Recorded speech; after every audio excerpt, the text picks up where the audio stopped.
Bung, saya pengusaha, tapi saya muslim. Bung, saya pengacara, tapi saya muslim. Bung, saya tentara, tapi saya muslim. Jangan dibalik. Saya muslim, tapi saya pejabat. Saya pejabat, tapi saya muslim. Jangan saya muslim, tapi saya pejabat. Nanti Islamnya disuruh membenarkan menjadi legalitas dari penyelewengannya. Hadirin yang saya hormati, itu yang oleh Abdu dikatakan ana muslimun qabla kulli syai'. Sebelum berbuat apapun saya sadar saya muslim. Saya teknokrat, Bung, tapi saya muslim. Saya polisi, tapi saya muslim. Suap, saya memang tentara, tapi saya muslim. Saya memang pejabat, saya muslim. Saya memang perlu uang, tapi saya muslim. Sudah menghadap ke arah kiblat semua? Sudah. Ayo selenggarakan sholat berjamaah. Laksanakan hidup bersosial, bermasyarakat, berbangsa, bernegara. Bagaimana caranya? Ya harus ada imam, ada makmum, ada pemimpin, ada rakyat. Siapa yang jadi makmum? Siapa saja. Makmum sih sekedar ikut. Silakan ngaji sama kiai manapun, tidak ada pemilihan makmum. Makmum siapa saja boleh, tapi tidak tiap orang boleh jadi imam. Kenapa? Karena imam mau memimpin orang banyak. Kalau imam bodoh, makmum dungu, hancur sholat.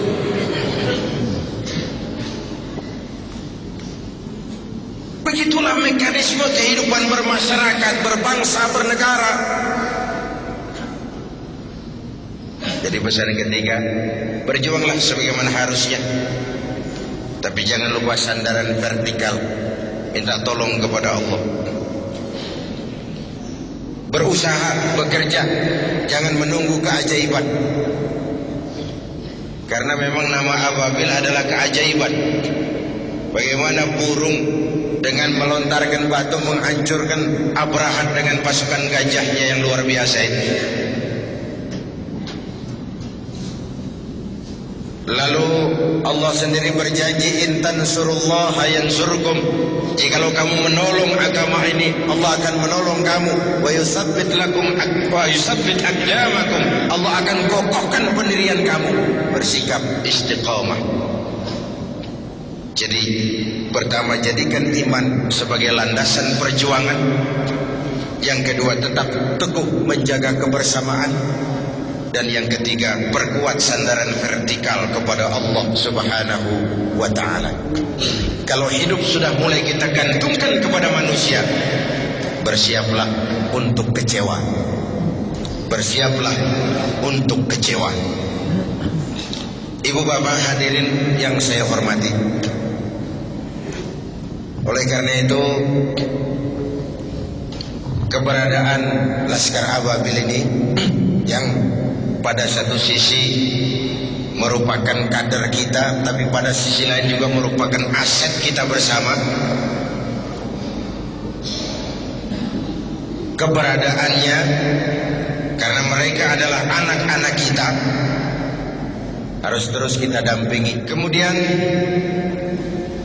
setelah keimanan, kebersamaan dan sandaran vertikal kepada Allah, maka sikap tentunya adalah tugas utama amar ma'ruf nahi munkar. Bandung adalah ibu kota provinsi. Sebagaimana lazimnya ibu kota, maka tentu penuh dengan dinamika kehidupan.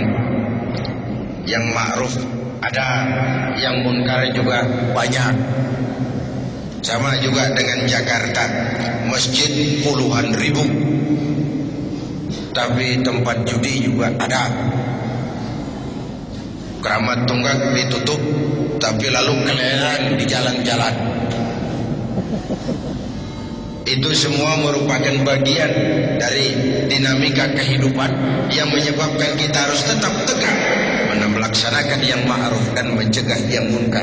Dan jangan lupa, amar ma'ruf lebih mudah daripada nahi munkar.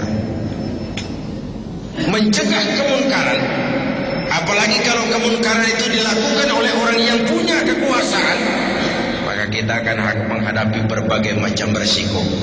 Tapi sekali kaki melangkah ke depan, jangan surut mundur ke belakang. Luruskan niat.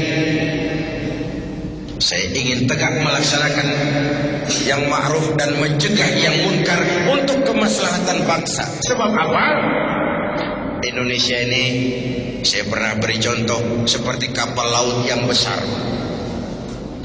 Penumpangnya tidak sama. Ada yang kelas 1, kelas 2, ada yang di dek, ada yang di bawah. Penumpang yang di bawah, kalau perlu air harus ke atas. Tiba-tiba dia berpikir, kenapa jauh-jauh ke atas, air cuma dibatasi dinding kapal. Saya bor saja kapal ini. Nanti air masuk, dan ini kamar-kamar saya. Sudah saya bayar dengan uang saya, yang ngebor juga saya, orang lain jangan ikut campur. Kalau dibiarkan dinding kapal dibor, bocor kapal, air mulai masuk. Mula-mula sedikit, makin lama makin banyak makin sulit dikendalikan. Akhirnya kapal oleng, miring, lalu tenggelam. Saya tanya, kalau kapal tenggelam, apa yang mati cuma yang ngebor kapal saja? Seluruh penumpang kapal ikut tenggelam karena satu orang ngebor. Indonesia ini kapal besar, korupsi ngebor, maksiat, munkarat, kebatilan, kezaliman ngebor kapal. Kalau kapal tenggelam, seluruhnya akan ikut binasa. Begitulah Indonesia kita. Kan kadang-kadang ada orang nih, sudahlah kamu jangan main judi, biar saja. Yang judi saya, pakai uang saya, mainnya di rumah saya. Kenapa kamu pusing? Yang mabuk saya, yang beli minuman saya, mabuknya di rumah saya. Urusan apa dengan kamu? Iya, yang judi kamu, yang mabuk kamu, yang zina kamu, tapi judi, mabuk, maksiat mang.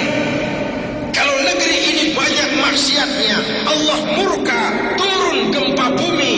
Yang mampus bukan cuma kamu, monyong. Seluruh penumpang kapal ikut tenggelam di dalamnya. Seluruh keluarga besar Laskar Ababil.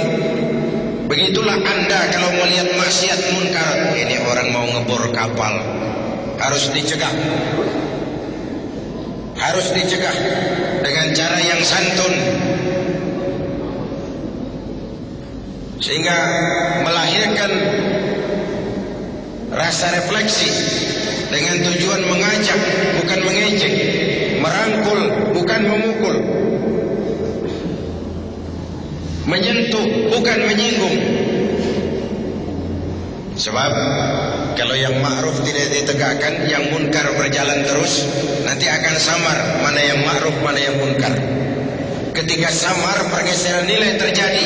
Yang munkar dianggap ma'ruf, yang ma'ruf malah menjadi munkar. Celakalah kita kalau masyarakat sudah mengarah ke arah suasana yang seperti itu.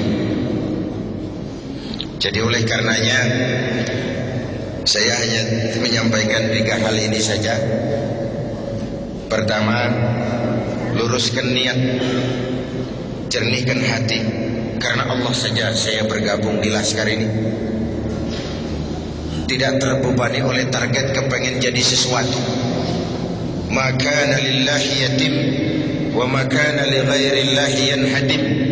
Kata Imam Ibn Ruslan, yang karena Allah akan sampai kepada tujuannya, yang tidak karena Allah bakal kandas di tengah jalan. Kita lihat saja sejarah ini. Ada yang muncul begitu cepat, tahu-tahu nukik lagi, selesai. Luruskan hati, jernihkan niat. Yang kedua, jaga kekompakan, kebersamaan, karena perjuangan ke depan semakin berat. Yang ketiga, tetap punya sandaran vertikal kepada Allah. Catatannya, bersikaplah istiqamah dalam menegakkan yang ma'ruf dan mencegah yang munkar. Terima kasih. Selamat bermilad yang kedua. Semoga senantiasa dalam perlindungan Allah. Uzikum wa nafsi bi taqwallah. Wassalamualaikum